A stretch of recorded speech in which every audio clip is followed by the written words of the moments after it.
Yellowstone নামটা শুনলেই আমাদের চোখের সামনে গিজার, উষ্ণ প্রস্রবণ আর বিশাল বাইসনের পালের ছবি ভেসে ওঠে, তাই না?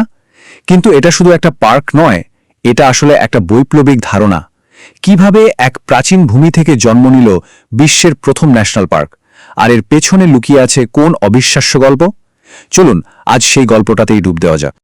আমরা অনেকেই ভাবি ইয়েলোস্টোনের গল্পটা হয়তো 150 বছরের পুরনো, কিন্তু সত্যিটা হলো এর আসল ইতিহাস শুরু হয়েছে আজ থেকে প্রায় 11,000 বছর আগে।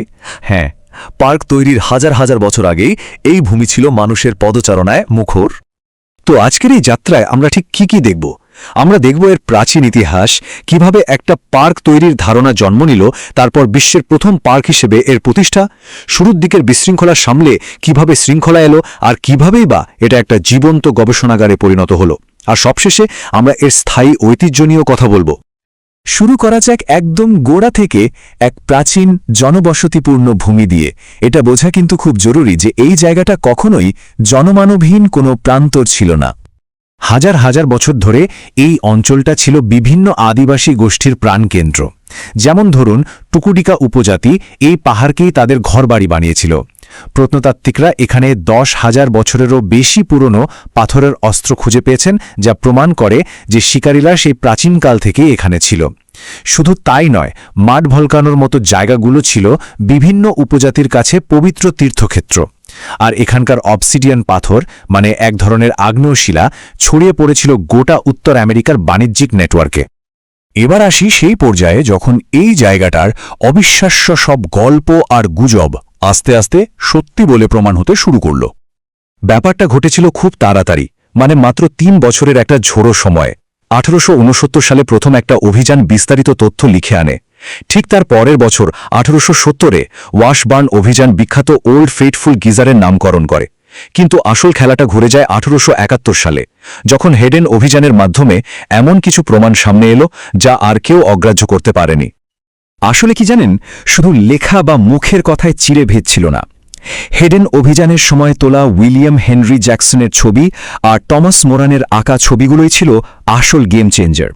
প্রথমবারের মতো ওয়াশিংটনের নীতিনির্ধারকরা নিজের চোখে দেখতে পেলেন যে ইয়েলোস্টোনের বিস্ময়কর প্রকৃতির গল্পগুলো কোনো কল্পনা নয়, একেবারে বাস্তব।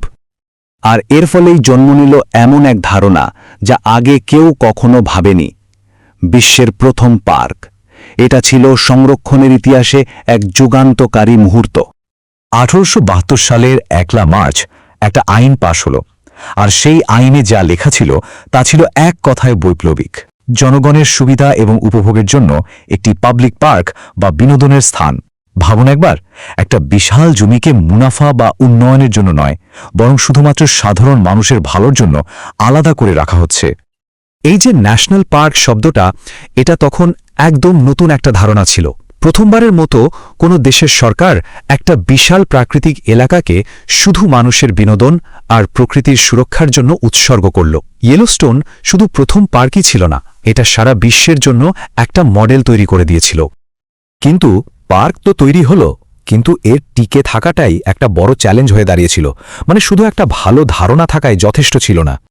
একদিকে ছিল একটা সুন্দর স্বপ্ন, জনগণের জন্য একটা পার্ক, আর অন্যদিকে বাস্তবতা, সে ছিল একেবারে অন্যরকম। চোরাশিকারী, সুভেনিয়ার খোঁজার নামে গাছপালা নষ্ট করা লোক আর ডেভেলপাররা এর অস্তিত্বকেই বিপদে ফেলে দিয়েছিল। আদর্শ আর বাস্তবতার মধ্যে সংঘাতটা ছিল খুবই স্পষ্ট। এই অরাজকতা সামলাতে শেষ পর্যন্ত এগিয়ে আসতে হল মার্কিন সেনাবাহিনীকে। 1886 সাল থেকে প্রায় 3 দশক ধরে তারাই ছিল পার্কের রক্ষাকর্তা। তারা ফোর্ট ইয়েলোস্টোন তৈরি করে চোরাশিকারীদের ধরেছে, অবৈধ দখলদারদের তাড়িয়েছে, আগুন নিভিয়েছে, বন্যপ্রাণী রক্ষা করেছে, এমনকি দর্শনার্থীদের জন্য নিয়মকানুনও তৈরি করেছে। আজকের পার্কের অনেক কিছুর ভিত্তি তাদের হাতে গড়া। এরপর একটা নতুন অধ্যায়ের শুরু হল। 1916 সালে তৈরি হল ন্যাশনাল পার্ক সার্ভিস বা এনপিএস, আর 1918 সালে তারা ইয়েলোস্টোনের দায়িত্ব পুরোপুরি নিজেদের হাতে তুলে নিল। সামরিক শাসনের পর এবার এলো পেশাদার বৈজ্ঞানিক ব্যবস্থাপনার যুগ, যেটা আজও চলছে। আচ্ছা, পার্কের ইতিহাস তো অনেক হলো, এবার চলুন দেখি ইয়েলোস্টোন কিভাবে একটা জীবন্ত গবেষণাগারে পরিণত হল, যেখানে প্রকৃতি সম্পর্কে আমাদের বোঝাপড়াটা প্রতিনিয়ত বদলে যাচ্ছে। সালটা ছিল 1988। ভয়াবহ এক দাবানলে পার্কের প্রায় 36% এলাকা, মানে বিশাল একটা অংশ, পুরে ছাই হয়ে গেল। সবাই ভাবল এ তো সর্বনাশ।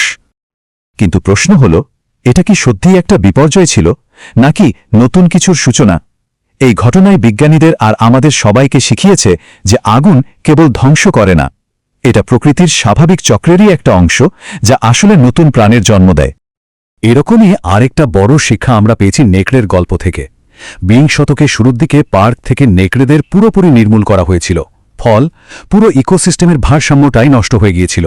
অবশেষে 1995 সালে সেই ভারসাম্য ফেরানোর জন্য নেকড়েদের আবার ফিরিয়ে আনা হলো। এই পদক্ষেপটা দেখিয়ে দিয়েছে যে মানুষ চাইলে তার ভুলের প্রতিকারও করতে পারে। তো সব মিলিয়ে ইয়েলোস্টোনের আসল ঐতিহ্যটা কি?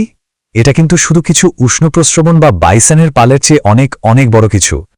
আসলে ইয়েলোস্টোন একা নয়, এটা একটা বিশাল ইকোসিস্টেমের একেবারে কেন্দ্রবিন্দুতে রয়েছে, যা পৃথিবীর বুকে টিকে থাকা অন্যতম বৃহৎ এবং প্রায় অক্ষত একটা প্রাকৃতিক অঞ্চল। এর জীববৈচিত্র্য একে এক অমূল্য সম্পদে পরিণত করেছে। আর এর টান যে কতটা তা বোঝা যায় দর্শনার্থীদের সংখ্যা দেখলে। 2015 সালে প্রথমবার বছরে 40 লক্ষেরও বেশি মানুষ এখানে এসেছিলেন। সংখ্যাটা বেড়েই চলেছে। কিন্তু এখন আমাদের সামনে সবচেয়ে বড় প্রশ্নটা হলো, এই যে পৃথিবী এত দ্রুত বদলে যাচ্ছে, এই অবস্থায় আগামী 150 বছরের জন্য আমরা এই জীবন্ত ঐতিহ্যকে কিভাবে রক্ষা করব? উত্তরটা কিন্তু আমাদেরই খুঁজে বের করতে হবে।